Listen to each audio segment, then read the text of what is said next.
تا چنل یوتیوب که هر یوتیوبر و هر ادیتوری باید بلد باشه.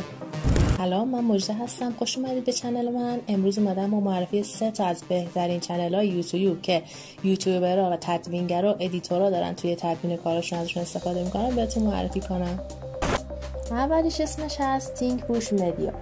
همه اسست ها و ترانزیشن های جذابی که دارید میبینید هر روز یوتیوبرها دارن توی چنلاشون استفاده میکنن، همه میان از این چنل برمیدارن.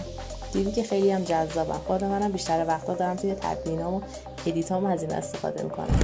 دومی چنلش هست کریزی ادیتور.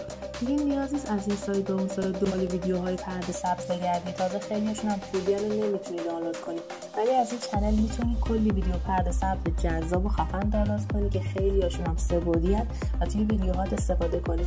دقیقاً مثل همین پروانه‌ای که پشت سر من دارید می‌بینید. نایس. دیدی ویدیوهایی که یوتیوبرها میسازن یا تدوینگرا چقدر کیفیت میدارشون عالی و جذابه؟ فکر میکنی خودشون این کارو میکنن؟ نه، خیلیشون میاد توی این چنل فور فیلم کریشن که اینجا کلی رنگ و نور جذاب، افکت های نوری، لاتیکا و فلر های نوری داره که میتونه خیلی راحت دانلود کنی روی ویدیوهات پیاده کنی. امیدوارم براتون مفید و کاربردی بوده باشه.